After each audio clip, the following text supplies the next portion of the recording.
it's your girl Razia J, and I'm back with another video. If this is your first time landing on my channel, seeing my face, welcome, welcome, welcome. Glad to have you here. And if you have been rocking with Ray, thank you so much for your continual support. Here on this channel, it's where faith, family, and social work intersect. I am a believer, military spouse, mom of two, and a macro social worker. So if you are interested in anything faith, family, or social work, consider subscribing to the channel today. And if you are already subscribed, turn on your post notification bell so you are notified every time your girl uploads a video. And also consider sharing this content with a future social worker or a military spouse that you may have in your life today. So let's just jump right into today's video. As you can tell by the title, we are jumping into a new series that I am bringing called Burnout to Balance.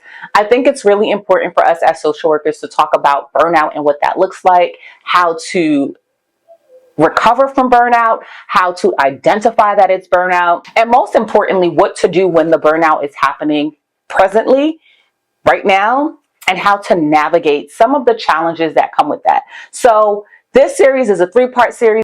The first one is just how to recognize burnout as a social worker. First, let's cover what it is to be a social worker. So if you are watching this and you have no idea what a social worker is, basically a social worker is just someone who is in the helping profession that helps to support individuals, families, groups, and organizations become a better version of themselves, to problem solve and to mitigate things that may be hindering them in their day-to-day life so that they can show up as their best self. So social workers work in the therapeutic space, they work in the clinical space, they work in the organizational space, they work in the community organizing space. Social workers can work in a number of spaces.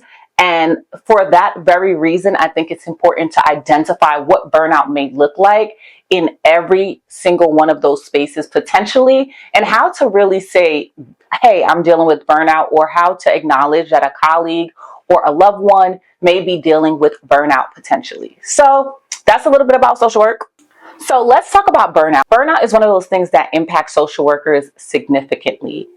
Whether you have been in the profession for a week, whether you are a student, whether you have been in the profession for 35 years, burnout is going to come knocking at our door at one time or another. And it's better just to know how to call a thing and how to move forward from the burnout that you may be dealing with. So I have some notes because you guys know that I love to come here with some facts and not just spewing things off the dome. I personally want to say this. For me, it was important for me to bring this series out because I am currently dealing with burnout, and it took me a little bit longer to acknowledge what it was that I was dealing with. I was trying to problem solve and do all these other things. And then one day it just hit me, baby girl, you are dealing with burnout, and you can come out of it. You can come back to balance, which is why this series is so important to me. And that's why the series is really Burnout to Balance. How do you go from your burnout state to your balance state? So let's just talk about what burnout is. And this is how burnout is defined. I wrote down that burnout is a state of emotional, physical, and mental exhaustion caused by prolonged stress. It's categorized by feelings of overwhelming fatigue. You might feel like you don't feel like you want to work. You may feel like you are losing motivation. You may feel like you are ineffective in the things that you're doing. You may feel like you're living life on autopilot. You might have a sense of cynicism. You might have this sense of just feeling like, what is going on? It's not quite feeling like you're depressed, but it's not quite feeling like yourself. You're literally at this tipping point where life has just been too stressful for too long, and the survival skills that you have utilized in the past are no longer working right now. This is a statistics from my job, and I really wanted to bring that out. According to the National Association of Social Workers, burnout affects a substantial number of social workers due to the high caseloads, emotional strain, and the systematic challenges that we deal with. As social workers, we are dealing with so many stressors on the external that when the internal stressors start to happen, there's no way that we can really balance it, right? We're dealing with our own stuff, but then we're also dealing with our client stuff. We're dealing with our work stuff. We're dealing with our interpersonal relationships in the workplace and in our home base, that sometimes it just becomes too much. All right, guys, a few hours later.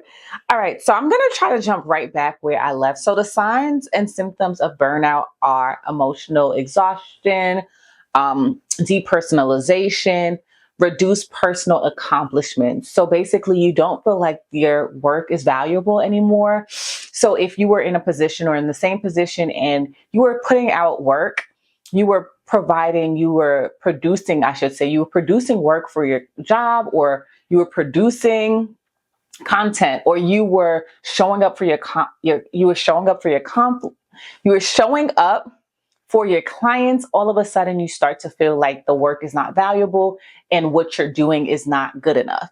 And some of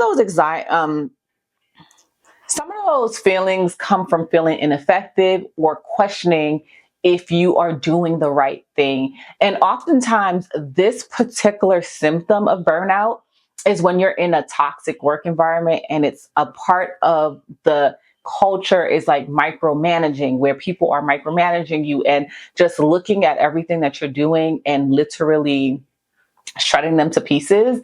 And there's nothing that you can do at work that can make your boss feel like you are doing your best. And oftentimes this type of burnout comes from like you either having a PIP, which is like a performance intervention plan placed on you, or you're getting written up, or you had a verbal warning.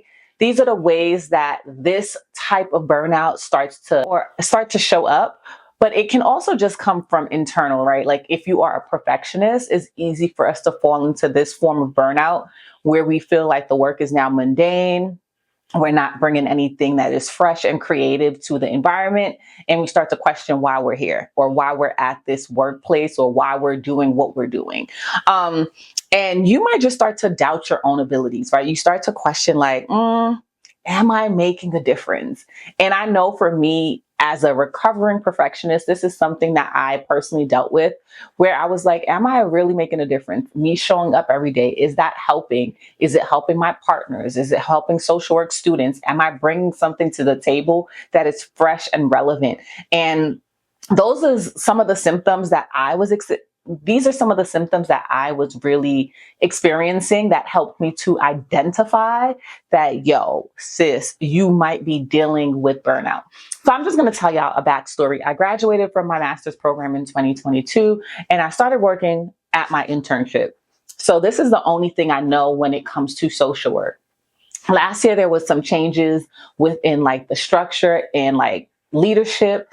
And when you have been working for one particular leadership style for the duration, or for the most of your social work, or for the most of your social work professional career, you tend to know how to work well with that style. And when you are put in a predicament where you're working with the alternate style, if there is not a gelling or a meshing of styles, it's easy for you to fall into a cycle of survival, or feeling like you're not producing, or feeling like your work is not valuable anymore, ultimately leading to burnout.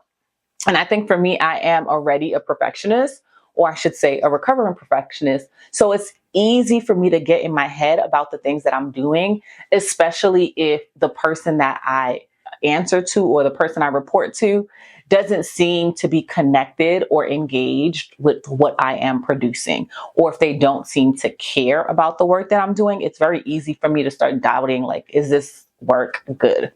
So let me tell you a personal story. And I reached out to some people that I know that have dealt with burnout, and I asked them to provide me a little quote, and that's what I'm going to read. So one social worker shared how they felt increasingly detached from their clients and started to dread going to work every day.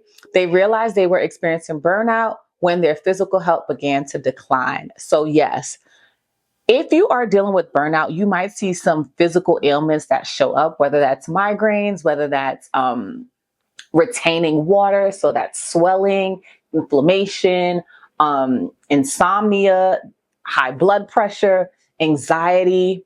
For me, it was a panic attack that really let me know, like, girl, you need to deal with this. Another person shared that They had a high caseload and lack of support, which led them to feeling hopeless and frustration, ultimately affecting their mental health. And they had to take a leave of absence from work. All of this is people's story. Just like I have a story, you may have a story. We all have stories. And this is why I wanted to do this series so we can really talk about burnout without it being taboo, without it being hidden. And then we can course correct together. Burnout can lead to a range of physical and mental health issues, including insomnia, depression, and anxiety, like I said. And you just might find it that you're unable to relax, and not just at work. Like, you are just in a state of, I can't relax, I can't let my guard down. And you can start dreaming things. Like for me, I started dreaming about negative things happening at work, or getting written up, or getting fired. It was just wild when I was going through it.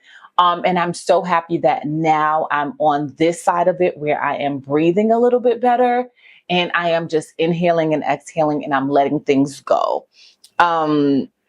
One of the impacts professionally, I would say, is that it can really decrease your job performance. You oftentimes see people who are dealing with burnout appear to be as if they're quietly quitting, and that's not the case. They're really just trying to survive day to day, and they don't really know how to navigate it. So they're showing up to work, but their turnover rates are low, or they're showing up to work and their notes are late. If you're a social worker, you know how important notes are. You're not answering emails in a timely fashion. You're literally missing important meetings. Like, your brain is so flustered and so all over the place that you can't even maintain your calendar and your agenda to show up when you need to show up.